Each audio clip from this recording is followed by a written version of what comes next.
Programa Rondônia Educação, Faculdades Integradas, Aparício Carvalho, Finca e Metropolitana. E agora também pela Rede TV, no Sistema Gurdex de Comunicação. A gente vai ao ar para você sempre às quartas-feiras. A gente leva o conhecimento, a cultura, o entretenimento, mostrando para você que a educação ainda é o que há de mais importante na nossa vida. E para você que não está acostumado a ver programas de educação aí no horário nobre, pois é, a partir de agora você vai ter todos os dias um programa diferente, vinculados e veiculados pela TV Porto Velho e pela Rede TV. No dia de hoje nós vamos falar com o Dr. Marcelo Guidil, que é promotor de justiça aqui no estado de Rondônia. Ele é uma das pessoas que trabalhou dentro dos júris que tiveram impactos de, inclusive, situações nacionais, onde a violência, a gente viu que era de uma forma tão absurda, que difícil para nós, que não conseguimos fazer isso, entender como que isso pode acontecer. Boa tarde, doutor Marcelo, obrigada pela presença, seja bem-vindo. Boa tarde. Doutor Marcelo, o senhor é de onde? Eu sou de Presidente Prudente, Estado de São Paulo. Formou-se lá também? Formei lá também, 1993, 94. Nem precisa falar das datas mais aqui, né? Que a gente vai ficar falando da idade da gente assim, tão de festa assim, É mas verdade. não parece, viu, doutor? Que bom. Não parece. O senhor fez o curso de Direito lá e depois fez pós-graduação? Não fiz nenhuma pós-graduação por opção. Coloquei na minha vida o seguinte, que eu ia buscar o conhecimento diretamente nos livros e eu vejo que isso de vez em quando faz um pouquinho de falta. As pessoas pedem para nós apresentarmos um título, alguma coisa, e eu falo, o título que eu tenho é o título da vida. Se a experiência servir, eu estou presente. E o título desses 15 anos no Ministério Público, Pois trabalhando... Onde a gente estava discutindo a situação do Ministério Público, além de ser fiscal, né? Um fiscal da lei, ele é bem atuante. Dentro dessa característica que o Ministério Público apresenta, de ser o fiscal da lei, para o senhor, o que é mais difícil dentro da sua função? Bom, eu tive vários estágios no Ministério Público e hoje o mais difícil realmente é lidar com a banalização da violência. Digo hoje porque hoje eu estou numa vara especializada, trabalho diretamente com o Tribunal do Júri e só com o júri, mas no começo da nossa carreira nós lidamos com várias outras situações, como por exemplo o combate à improbidade, combate à corrupção, que também são coisas que nos deixam revoltados. A sua primeira comarca aqui qual foi? Machadinho do Oeste, fui primeiro promotor de lá, com muito orgulho, isso em 1998, novembro de 98. Um abraço bem grande pessoal de Machadinho do Oeste, que está nos vendo também por intermédio da Rede TV. E o senhor teve um trabalho bem interessante lá, porque o senhor deixou muito legado, né? Coisas que o senhor fez e que deram continuidade, né? É verdade. Machadinho foi premiada que ela teve uma sequência de colegas que realmente trabalharam com gosto. Aquela cidade, por ser muito distante, ela às vezes assustava as pessoas. Chegava aqui e não sabia para onde ir, vai para Machadinho, apavorava. Exatamente. E eu passei por uma situação dessa também. Eu cheguei no meu corregedor na época, o doutor Edmilson, falei, doutor, eu quero ir para uma cidade onde eu possa ficar. Eu tenho família, tenho filhos, eu não vim solteiro como a maioria. E ele falou, olha Marcelo, um lugar que você vai chegar e ficar, ninguém vai mexer com você, é Machadinho do Oeste e Costa Marques. Você escolhe uma das duas. Aí um colega que passou em primeiro lugar no concurso escolheu Costa Marques, não sei porquê. Ah, eu sei, eu adoro Costa Marques. É? Eu adoro. E eu fui para o outro extremo, escolhi Machadinho do Oeste, segundo colocado, tive a opção, né? E levei a minha família para lá. Eles adoraram, ficaram 5 anos. Com relação aos trabalhos que nós tivemos que fazer, foi praticamente tudo. Porque uma cidade que dependia de Ariquemes absolutamente para tudo no que diz respeito ao direito, nós tivemos que instalar a promotoria, tivemos que instalar conselho tutelar, conselho da comunidade. Enfim, é um trabalho que realmente está lá até hoje. E dentro dessa situação, das coisas que o senhor conseguiu ajudar aquela população a se melhorar, a educação era um ponto forte na cidade? Ou o senhor entende que depois que o Ministério Público passou a fazer parte daquela cidade, essa educação também melhorou? As pessoas começaram a ver com... Olha, Machadinho do Oeste, ela me chamou a atenção por uma coisa.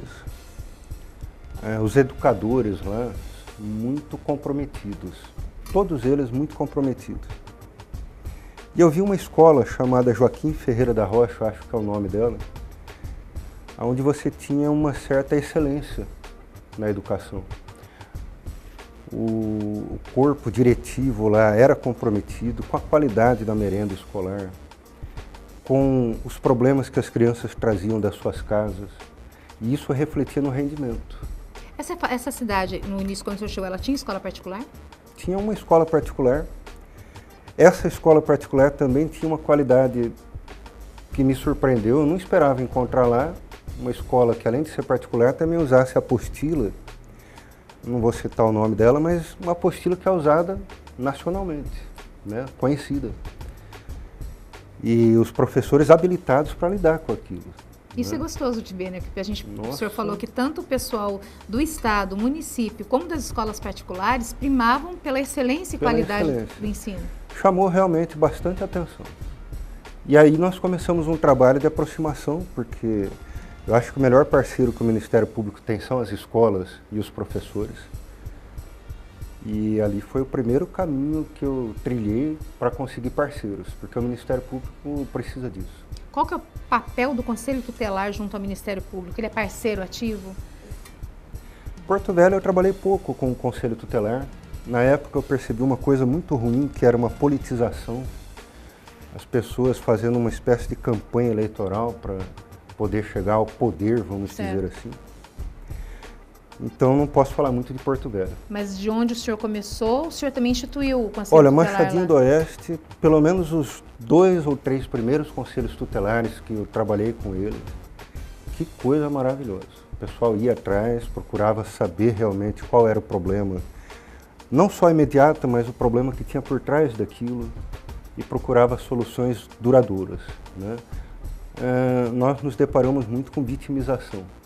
Machadinho do Oeste chama a atenção, pelo menos naqueles idos de 98, pela facilidade com que crianças de 9, 10 anos eram abusadas sexualmente, submetidas a trabalhos superiores às suas forças. As pessoas que às vezes nos veem e nos ouvem, elas têm uma dificuldade, né, nas palavras, nos vocábulos que são usados dentro do meio do direito.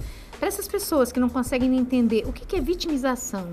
A vitimização ela é um processo onde a criança, no caso, estou me referindo a elas, mas também acontece muito com mulheres, elas vão assimilando a violência a ponto de acreditar que aquilo é normal.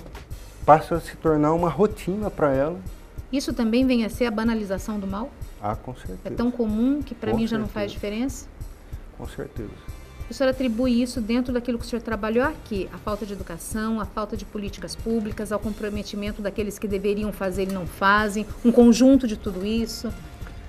Qual que é o pensamento? Olha, eu acho que é um pouco de tudo, né? Mas para simplificar, eu procuro sempre que eu vou dar uma palestra, começar por 4 pilares. Eu acho que a nossa sociedade deveria se basear sempre Estado, sociedade, família. E eu falo igreja, mas não significa igreja uma instituição, e sim uma crença em algo superior. Que em base à moral e aquilo passe como conduta. Exatamente. Nós temos que trabalhar nessas 4 frentes, todo mundo irmanado, para poder conseguir um resultado. Quando um desses falha, normalmente quem está falhando muito ultimamente é a família, que está deixando a sua parte para outros, e esses outros não conseguem suprir, porque o que a família tem que fazer é só ela. Não existe, né? Aí o que acontece? A criança já começa um processo errado, equivocado, que vai redundar em problema lá na frente.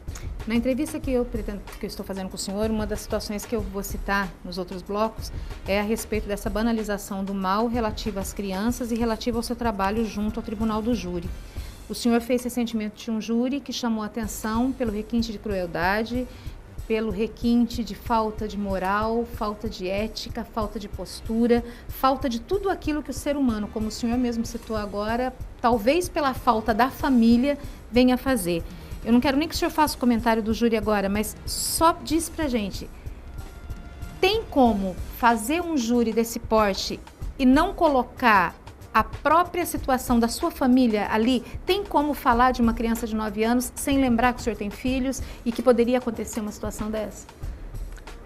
Olha, é difícil, né, mas há todo um preparo. Quando o inquérito chega relatado da delegacia na mão do promotor, e ele lê aquilo, há um impacto, mas durante a investigação e o processo mesmo em si, o promotor ele vai assimilando aquilo e vai criando, eu acho que, uma espécie de defesa. Bom, nós estamos hoje falando com o doutor Marcelo, Marcelo Lincoln Guidio, que é promotor de justiça aqui no estado de Rondônia, promotor de justiça já há 15 anos. Trabalhou nas cidades de Machadinho, de Pimenta Bueno, de Rolim de Moura e agora está aqui em Porto Velho, no Tribunal do Júri. A gente vai mostrar para você, e a gente tenta de uma forma simplificada, mostrar aquilo que acontece que às vezes a gente não consegue entender, mas por uma visão hoje relativa ao direito, nestes programas primeiros em relação ao direito. A gente está no programa Rondônia Educação, pela TV Porto Velho, pela Rede TV, Grupo Aparício Carvalho e Sistema Gurgacks de Comunicação. A gente volta já.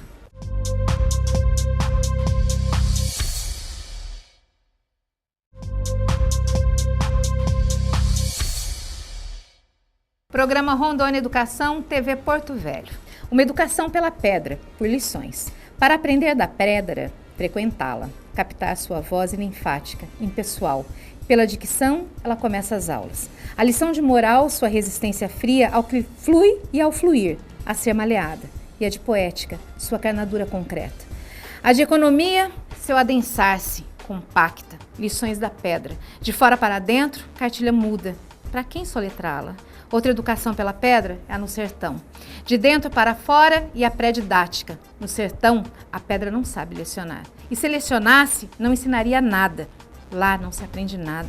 Lá há pedra. Uma pedra de nascença, entranha e estranha a alma. João Cabral de Melo Neto. No dia de hoje a gente está falando sobre a educação frente à banalidade do mal. Dr. Marcelo Guidio é o entrevistado do programa Rondônia Educação. Doutor, quando a gente estava falando a respeito do júri, o senhor já fez vários júris e já conversou e já teve a oportunidade de ouvir tanto testemunhas como vítimas, como aqueles que são considerados réus. O que o senhor entende que possa demonstrar para as pessoas que estão lá ouvindo, vendo, quando o réu admite que fez e não se vê nele nenhum tipo de arrependimento? Ou isso não é comum? Olha, a confissão normalmente ela vem acompanhada de uma mentira. Mas eu já vi confissão sincera, desse tipo que você acabou de falar. E quando isso acontece, nós ficamos, de certa forma, chocados. Porque parece que a última barreira foi rompida. Esses dias eu vi um vídeo que eu recebi pela internet, onde uma menina de 10 anos ela falava com uma tranquilidade tremenda a respeito das barbaridades que ela fazia com o irmão dela. Essa criança foi vitimizada, foi abusada sexualmente e ela internalizou ações violentas. E ela fazia isso sem culpa. Porque ela sofreu isso, né? Exatamente. Então era uma reação. Quando perguntado para ela, a uma certa altura do tratamento, por que ela fazia isso, ela falava tranquilamente, porque eu tenho vontade. Né? No caso dessas pessoas, eu vou te contar de um caso específico que aconteceu em Rolim de Moura. A pessoa falou até com certo prazer. Eu peguei, fiz isso, matei, estuprei, depois eu afoguei. Quando eu afoguei, aí ele dava um sorriso. Quando eu afoguei, ela se mexeu e aí morreu. Tem muito disso de falar assim, a pessoa que cometeu o crime, o criminoso na questão, falar que é prazeroso ver a dor nos olhos de quem está sendo vitimizado? Nesse caso que o senhor disse, é bem expresso. Nesse caso ficou muito claro isso. Ele sentiu prazer. Ele teve prazer não só na hora de praticar o crime, como na hora de falar para nós o que ele fez. Admitir. A gente vê muito isso nos crimes, que são esses crimes entre países. Que o maior gosto é quando um determinado grupo admite que aquele crime foi feito por ele. Sim. É mais ou menos isso que a gente vê no júri? Ele pega a autoria para si, né, reivindica. E se sente bem com aquilo, como se estivesse fazendo uma coisa boa. Como se fosse uma medalha para ele, né? Isso é muito comum no júri? Eu não tenho pego tantos casos assim, tanto que me chamou a atenção esse. E esse O crime que é mais comum no júri são crimes de ímpeto, de impulso. Esse em específico que você falou de Rolim de Moura, a pessoa foi condenada a quanto tempo, você lembra? Ela foi condenada a 17 anos, não, a 24 anos. 24 anos porque teve estupro, homicídio, crueldade, né, várias qualificadoras. O que significa crueldade no tribunal de júri? A crueldade é diferente do que a pessoa comum compreende. Em termos jurídicos, é você praticar qualquer tipo de ação visando causar o sofrimento, visando prolongar o sofrimento. É óbvio que matar alguém sempre é cruel, né?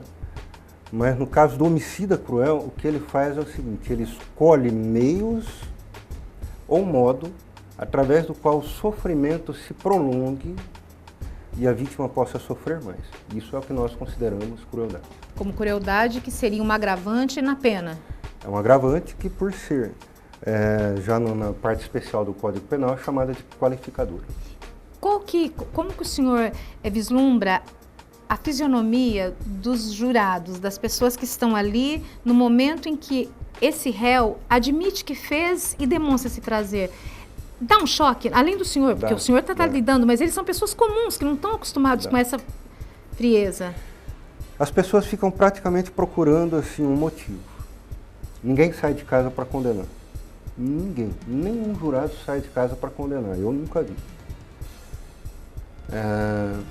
E quando isso acontece, é como se eles procurassem algum motivo. Não, mas alguma coisa teve, alguma coisa aconteceu. E elas ficam esperando isso o tempo todo. Tanto que quando o advogado vai falar, depois de uma confissão dessa, eles estão completamente atentos, tentando achar a explicação. Uma justificativa pelo que aconteceu. E do promotor não vem essa explicação. O promotor vai colocar para ele a seguinte situação. Nós nos deparamos com uma pessoa que fez o que fez porque não tem remorso, porque não tem mais barreiras, porque a violência não atinge mais o seu coração. E uma coisa que tem que deixar muito claro para as pessoas é que o advogado, ele não pode, de forma nenhuma, acusar o réu. Ele não pode dizer, gente, condena porque é culpado. Mas o promotor pode dizer que ele é inocente, que não acha nos autos nenhuma... Sim. Vocês, como Ministério Público, vocês podem fazer uma coisa ou outra, né? Tanto absolver como condenar, pode ser parte do nosso pedido, como também pedir algum benefício. Isso não é raro, acontece muitas vezes. Por quê? Algumas pessoas falam, mas é uma incoerência do promotor. Ele levou o processo até o júri e chega lá, ele vai mudar? Ora, no júri também acontece uma instrução processual. Testemunhas são reouvidas, o réu é reouvido. Se a vítima sobreviveu, ela também é reouvida. E há uma possibilidade, embora não seja comum, né, de que um fato novo surja. Esse fato novo surgindo, nós podemos mudar o nosso posicionamento tranquilamente. E a gente não está nem falando do fato mudar dentro do processo, porque isso não pode ser, ele é imutável naquele momento, sim, mas a visão de vocês relativa à história. A visão é que muda em face de uma nova prova ou de uma nova compreensão que nós chegamos.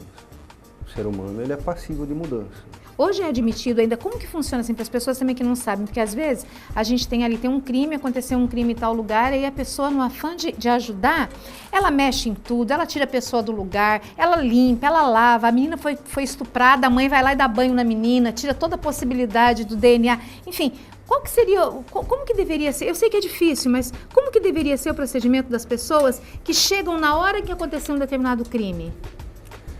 Olha, a melhor coisa é acionar a autoridade pública e ajudar a preservar o local. Eu vou dar um exemplo de um crime que aconteceu numa comunidade chamada Papagaios, no Baixo Madeira.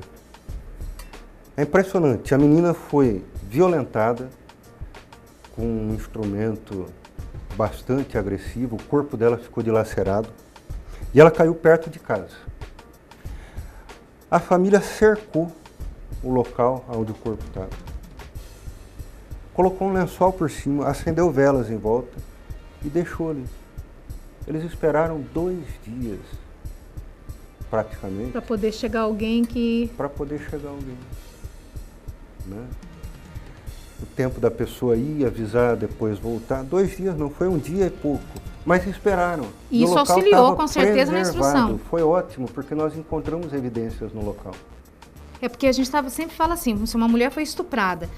É óbvio que uma mulher que foi estuprada, principalmente quando existe coisas assim que é complicado até de você falar num horário desse, mas se ela toma banho, se ela se lava, uma das possibilidades de descobrir quem foi, pelo DNA ou pelo sêmen, já sumiu também, né? Não some, mas diminui bastante. Diminui a probabilidade. Depende da higiene que a mulher fez, né? Se for uma higiene só superficial, perde um pouco da prova, mas preserva uma quantidade maior do que aquela mulher que faz uma higiene já profunda e tudo mais. O ideal realmente é procurar a autoridade pública, o serviço médico. Ali no serviço médico mesmo, o perito pode chegar e fazer a coleta do material com SWAP, acondicionar direito, levar isso para o Instituto de DNA. E com isso, embora seja constrangedor para a mulher, é como se ela sofresse uma segunda violência. Porque ela tem que relatar o que aconteceu, né? Relatar o que aconteceu, abrir a perna, colher o material. É um procedimento técnico, né? Então é tudo muito mecanizado. É uma segunda violência realmente, mas ela precisa. Aqui em Porto Velho a gente tem delegacias especializadas para lidar com esses casos em relação à mulher? Tem. Aqui, o senhor sabe quem que está à frente disso? Hoje eu não sei quem está à frente da Delegacia da Mulher. Tenho quase certeza que é a doutora Noeli. Que trabalha nessa área. Quase certeza. Bom, nós estamos no programa Rondônia Educação pela TV Porto Velho, do Grupo Aparício Carvalho, e pela Rede TV do Sistema Gurgax de Comunicação, indo para todo o estado de Rondônia e também via satélite. E você também pode nos acessar pelo www.finca.com.br, www.metropolitana-ro.com.br e também pelo site da Rede TV. O nosso convidado de hoje é o Dr. Marcelo Guidil e a gente está falando sobre a banalidade do mal. Até onde o mal efetivamente é visto por nós como sendo mal. A gente volta já.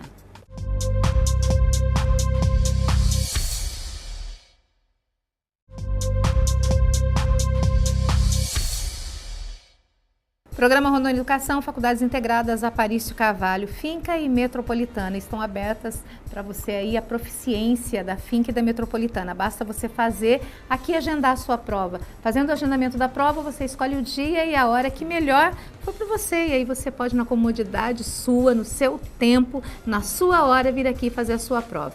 Os cursos que nós temos aberto aqui são todos os cursos, excetuando medicina. Mas a gente ainda está aberto odontologia, zootecnia, agronomia, medicina veterinária, farmácia, enfermagem, psicologia, nutrição, gastronomia, gestão comercial, gestão hospitalar, arquitetura, psicologia, tudo aí para você. E as nossas clínicas também estão funcionando. Para você que não tem condições de pagar dentista, de pagar um atendimento psicológico, nós temos gratuitamente aqui para você no campus da Finca a clínica de psicologia, que fica aberta das 8 às 18 horas, a clínica de odontologia, que você pode vir e fazer aqui a sua inscrição e você poder também aí ter o seu sorriso de volta com o nosso curso de odontologia. No dia de hoje nós estamos falando com o Dr. Marcelo Lincoln Guidil, que é promotor de justiça no estado de Rondônia, e a gente está falando sobre a banalização do mal. Doutor, quando a gente fala da banalização do mal, eu não me recordo o nome do filme, mas teve um filme que falou sobre uma guerra muito grande, onde uma das escritoras disse que a pessoa tinha que ser condenada. Não dava para ficar remexendo muito no que ela fez. Ela fez, então eu vou condenar. E as pessoas disseram que ela banalizou o mal. Mas, na verdade, o que ela disse foi que tinha que ter uma pena. Eu não posso ficar falando, mas ele fez isso, mas ele... Não, ele foi condenado. Quando o senhor condena alguém a 40 anos, 30 anos, 16 anos, as pessoas têm muito isso de falar, não, mas ele fez mais, ele devia apodrecer lá, ou ele devia pegar mais tempo. E como que explicar isso para as pessoas que tem uma lei que rege isso? Olha, são paradoxos. Por que eu falo paradoxo? Porque antes de condenar, muitas pessoas falam, olha, tem que apodrecer, a pena no Brasil é pequena, se fosse nos Estados Unidos seria pena de morte. Mas depois que você condena a pessoa, aparece um monte de gente para falar, nossa, mas a cadeia no Brasil não vai educar, ele vai ficar muito tempo, tirou a expectativa da vida. E tem uma situação, né? Porque a Lei de Execução Penal, a LEP, ela não traz, pelo menos que eu me lembre de quando eu estudei, ela não traz em nenhum lugar a bendita da ressocialização. Não. Mas a ressocialização, ela existe em virtude de estar lá, ela traz né? conceitualmente. A nossa Lei de Execução Penal, ela é realmente muito boa. Mas ela não traz isso, ela traz implícito, mas ela não traz... E as pessoas querem isso, né? Elas acham assim, elas criticam antes e depois que entra lá... do promotor do júri, do promotor criminal. Eu sempre falo para os jurados, olha, se há problema na execução penal, eu dou o telefone, eu dou o e-mail, o endereço do juiz, do promotor e do defensor público que trabalha com a execução penal. Porque são coisas distintas. São coisas distintas, é uma outra fase, eu tenho que fazer o meu papel. O seu papel chegou no júri, porque às vezes também o senhor se depara com um processo que não foi o senhor quem trabalhou, né? Uhum. E às vezes é complicado isso também, né? É complicado quando você não está convencido de que a verdade do colega é a tua verdade. Mas essa complicação ela se dilui no seguinte momento. Se eu vou para o plenário, eu vou com a minha convicção. Não importa o que o colega pensou até aquele momento, eu vou com a minha convicção e acredito que todo promotor faz isso. Mas lembrando que é a convicção do senhor, mas com aquilo que está inserido... Aquilo que está no processo. Porque o que não está no processo não está no mundo. Não está no mundo, né? Então, assim, o colega pode ver essa mesa e falar, essa mesa é alta, e eu posso achar que ela é baixa. Vai depender do prisma Vai e da... depender do jurado. Eu sempre falo, quem dá a última palavra é a sociedade. Ele é soberano, né? É a sociedade. Qual que é o papel do inquérito dentro do júri? Ainda que muitos dizem que o inquérito é feito só de mentirinha, porque o inquérito, na verdade, depois o juiz muda, o delegado relata, manda para o juiz que aceita ou não, vai para o júri, tem a instrução processual, depois tem a instrução dentro do júri. Qual que é o papel do inquérito? O inquérito, ele existe em poucos países.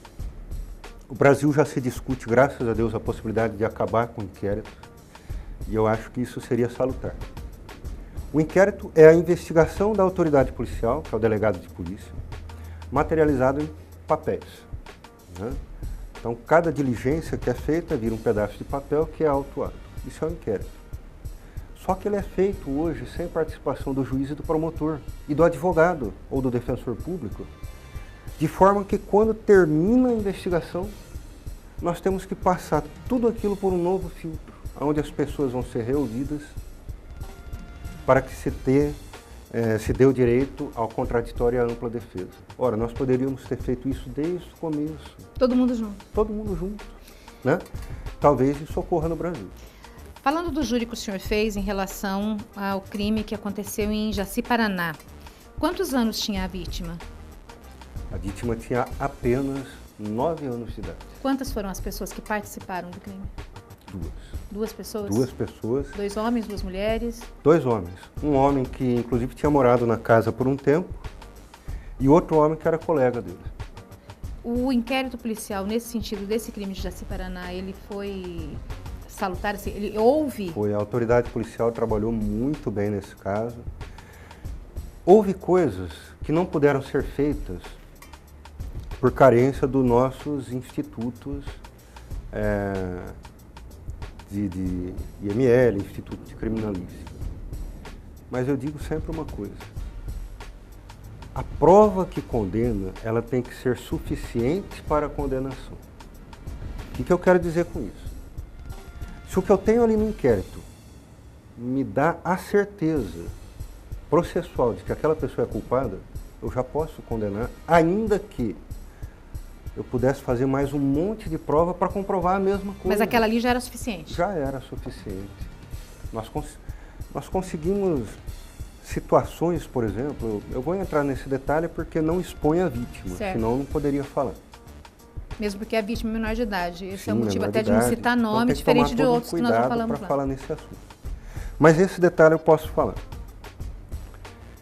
A defesa bateu muito na confissão do acusado, dizendo que aquela confissão, por ter sido muito detalhada, ela era suspeita, porque ninguém confessaria um crime daquela forma, praticamente se condenando. Eu falei, olha, a prova de que essa confissão é verdadeira reside num fato inquestionável. Ele contou coisas para nós, e a autoridade policial colocou, que nós só viemos a saber depois que era verdade. Ele adiantou o que aconteceu no crime. Ele adiantou o que a perícia comprovou depois. Exemplo, que a menina tinha sido esgorjada. O que é ser esgorjada? A esgorja, ela é o contrário da degola. Na degola você tem um corte profundo nos vasos e na coluna cervical, na parte posterior, que é na nuca, e a esgorja, ela é na parte anterior. É só o suficiente para a morte. Exatamente. Outra coisa, esse rapaz que fez a confissão, ele indicou para a autoridade policial aonde que estava a arma do crime e aonde que estava a bermuda que ele utilizava no dia do crime, que foi reconhecida por uma testemunha. Que tipo de arma ele usou? Uma faca. A arma utilizada na degola, na esgorja, perdão, foi uma faca. E ele foi mostrando tudo então, que a polícia só só foi viu encontrado depois. por quê? Porque ele falou. Isso como prova, como confissão, foi prova suficiente para a condenação? Não só isso, teve várias e várias outras coisas, uma prova realmente bem consistente. Os pais dela estavam lá? No júri? Ela não tinha o pai presente, morava com o padrasto e com a mãe. A mãe já tinha mudado para o Maranhão no dia do júri, mas ela veio, assistiu todo o julgamento e ela encontrou forças, pelo que eu percebi, na religião. Embora tenha chorado várias e várias vezes, ela suportou coisas que eu achei que ela não suportaria. E no final do júri ela foi lá e agradeceu a mim, ao juiz, acabou cumprimentando até o advogado, dizendo que compreendia o papel dele, né? Isso é grandiosidade moral, né? Uma baita de uma grandiosidade. Você não vê isso. Tanto que o padrasto nem foi ver o júri, porque a vontade do padrasto, segundo ela falou, era matar o rapaz. Nós estamos no programa Rondônia Educação falando hoje sobre a banalização do mal junto à educação, ao direito, à cultura. Nós estamos falando um pouco daquilo que acontece dentro da nossa sociedade, como Machado de Assis diria, no inquérito social. Aquele que por vezes nós colocamos embaixo do tapete e passamos como nos comerciais de margarina, onde tudo é tão bem visto, tudo lindo, tudo tão maravilhoso. E a vida, na verdade, não é bem assim. Mas se a gente conseguir ver isso que acontece, talvez a gente tenha força e coragem para fazer essa modificação e realmente todas as famílias virem a ser o comercial de margarina, onde o pai, a mãe, os irmãos, todo mundo vive muito bem, obrigada. Esse é o nosso papel, é o papel da educação. Programa Rondônia Educação, pela TV Porto Velho e pela Rede TV. A gente volta já.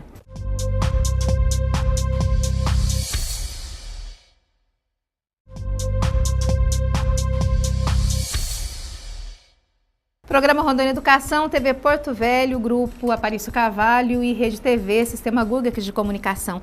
Mostrado aí para você nos 52 municípios do estado de Rondônia, por intermédio também do satélite.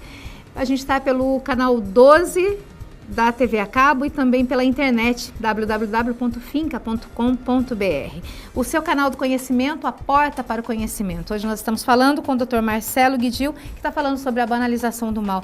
Doutor, nesse último bloco, para o senhor, o que é banalizar o mal? Eu acho que é continuar no que nós estamos hoje. Se cada um não fizer um esforço para mudar a realidade, nós estamos nos conformando com isso e colaborando para a banalização. Papel da família. É a nossa realidade hoje. Papel da família nisso. O papel da família... Eu falo uma coisa que às vezes é mal interpretada, mas eu tenho convicção disso, é a minha verdade. Eu analiso que o progresso que a mulher fez na sociedade, de sair de casa, de buscar o seu sucesso, de correr atrás da sua realização profissional, foi muito bom. Deveria ter acontecido e ajudou toda a família na parte financeira. Só que ela se deu de uma forma abrupta, sem que houvesse uma combinação no seguinte sentido: e quem vai cuidar dos filhos agora que a mulher vai sair de casa? Porque a mulher tinha esse papel muito bonito de educação dos filhos. Eu posso falar isso porque eu tive minha mãe me educando até uma certa idade. E digo que faz falta. Então, o que faltou foi isso, porque houve uma transformação foi muito rápido, muito grande, e os filhos passaram a ficar com pessoas que não estavam aptas para substituir uma mãe. Ninguém está. O papel do direito. Então aí nós perdemos uma geração, e depois dessa geração que não conviveu com a figura materna tão presente como antes, ela não soube passar para frente os valores que hoje fazem tanta falta. O papel do direito. O papel do direito. Nós temos trabalhos de conscientização. O ser humano, ele fala daquilo que ele vê, daquilo que ele compreende. E eu acho que ele não está tendo muito contato com o direito. Nós estamos agora em plena campanha Conte Até 10 nas escolas, já teve a campanha Conte Até 10, que visa justamente levar essa aula, né, para a sociedade. Ali nós temos orientações para os alunos, principalmente, que acontece muito bullying hoje, a respeito de como segurar a emoção e não partir para um crime. Fora isso, nós temos promotores na área da saúde, da educação, da probidade administrativa, que estão dando palestra nas escolas continuamente.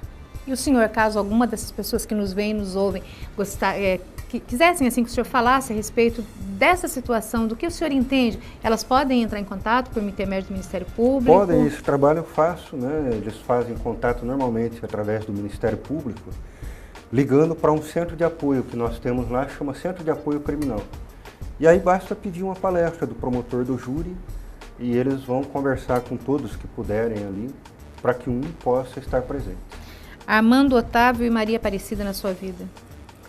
Armando é a referência até da carreira, porque ele é promotor também, aposentado, hoje advogado. E Maria Aparecida, minha mãe, que passou aqueles valores que eu falei que faz tanta falta, né?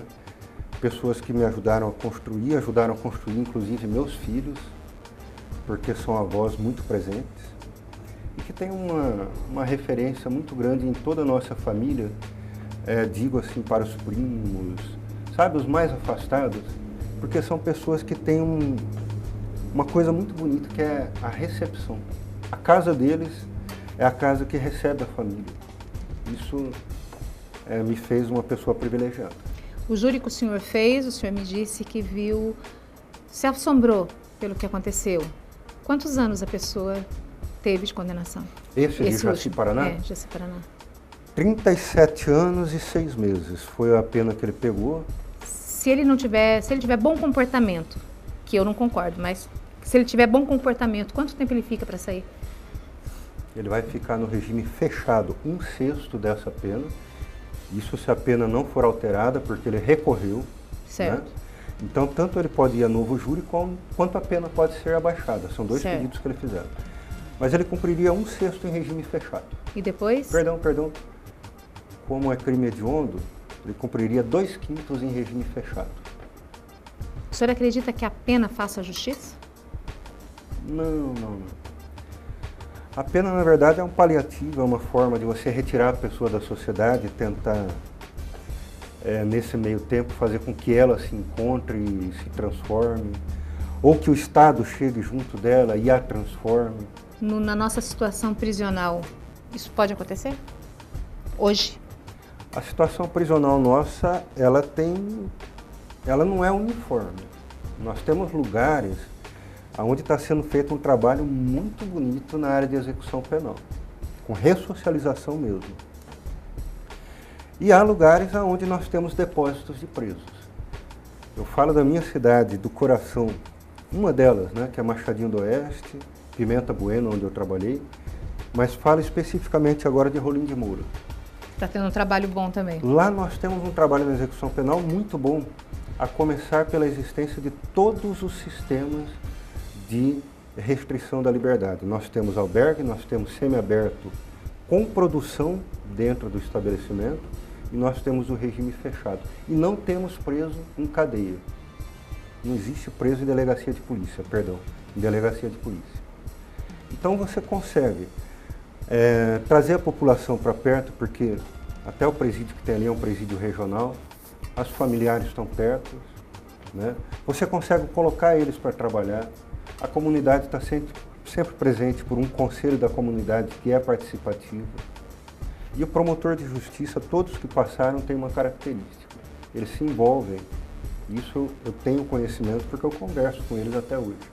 Mas eles se envolvem, eles conversam com a direção do presídio, eles conversam com os representantes dos presos, da APAC, e você vê resultado.